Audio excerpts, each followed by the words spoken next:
Hey guys, DIY Bree here. I post DIY home decor videos every week to help and inspire others to create the space they want to live in, regardless of their circumstances. So while you're here, subscribe and we'll get into it. So last week you saw me build these shelves back here, and this week I'm showing you how I'm styling and decorating them. I'll be sharing the process with you and sharing all my tips for styling. So I started out by opening all those home decor boxes I still had piled up from our move last year. Those were filled with tons of options for helping me decorate.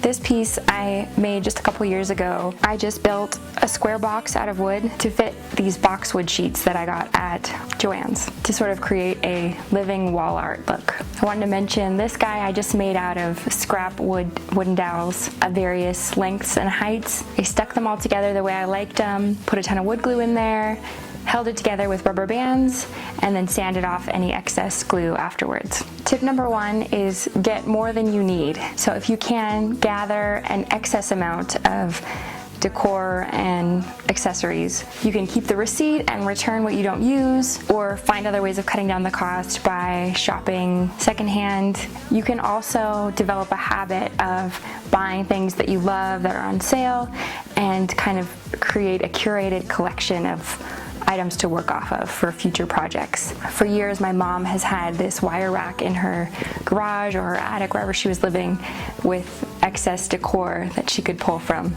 And I thought that was so smart. Seasonally and just in general, wanting to switch small things out to create a different look. Okay, tip number two is to group like items. So sort in a way that makes sense to you. What I've done here is piled together all of my whites and ceramics, my woods and browns and natural textures, my books, and then some darker colored pieces. And I've grouped all the glass together.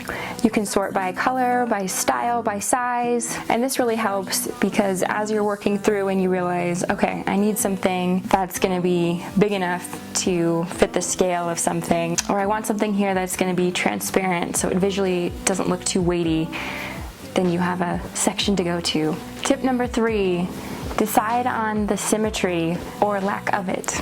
So basically, before you get too far into anything, you'll want to decide if you want to have a moment or an element of symmetry across your shelves.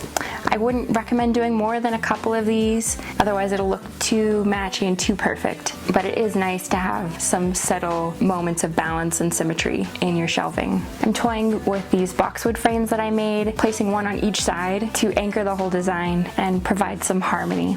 Tip number four is go in with your focal elements or the items that are necessary. So for example, do you have to include books in your shelves? Awesome, go ahead and put those in now while you have the space, and that way you're not cramming them into wherever you can later on. And especially with books, you want to make sure you kind of space them out in the shelves and vary the way you present them. You can have them upright and vertical or horizontal, stacked up. You can have the binding exposed or the pages exposed to create a less busy, more harmonious look. You can cover the books with brown or white paper or something to simplify the busyness going on, creating less distraction for the eyes so they can focus on the more intentional, pretty moments that you've styled. Any large vases or sculptural elements, get those in and space them out and place them the way you want before you go in with smaller things. Tip number five is to create layers. I like to start from the back and work my way forward. So for example, I've used this decorative woven tray, just propped it up against the back, and then you can add a stack of books in front of that, and then a small little glass figurine or a candle or something, another small element, or maybe a small faux plant to kind of soften it and bring some life to it. And I'm sort of using this technique also with these picture frames.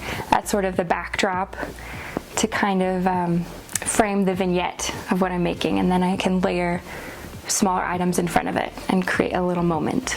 Tip number six is to leave empty space.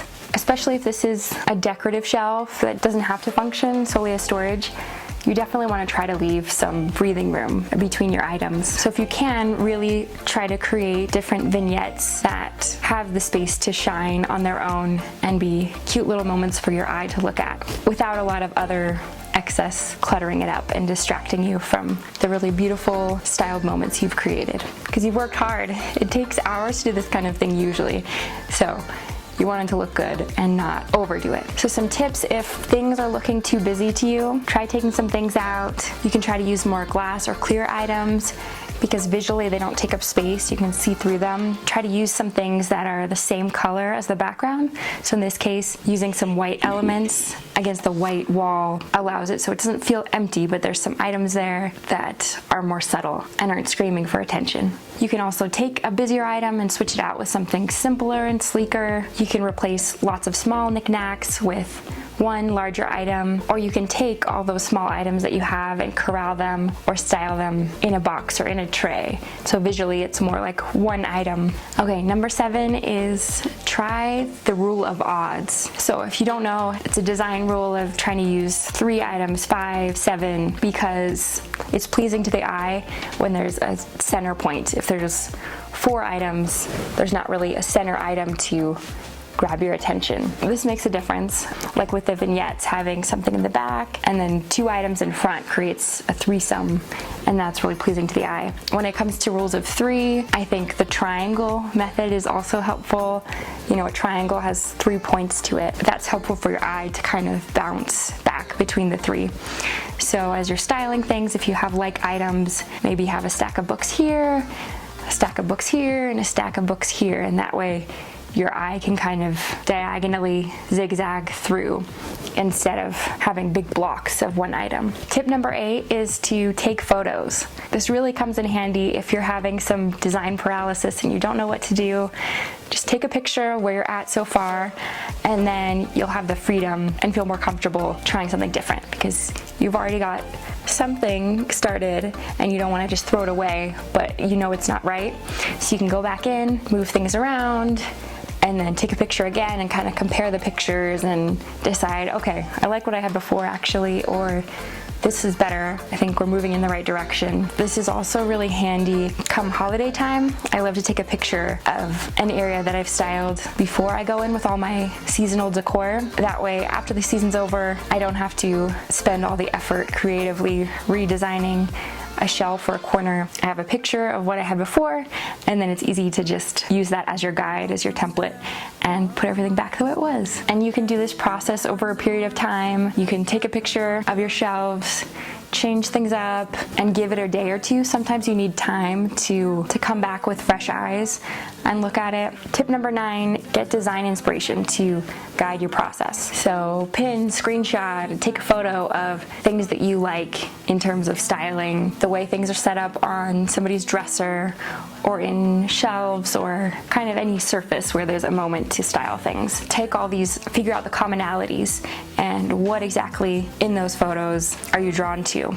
Like for example, the books that are color coordinated into a rainbow. If that's the moment that's really speaking to you, try to find ways to make that happen. You can always find lots of books at the thrift store for cheap and create that look. Maybe the color palette, the soft neutrals or the rusty warm tones of an image might speak to you. The natural fibers and textures, the scale and proportion is a big deal too. You might love the look of a big dresser with a really large scale print above it. All right, and tip number 10 is to have fun. There's no hard and fast rules to this. There's no right or wrong. The design rules and methods are a good guide to help you get started.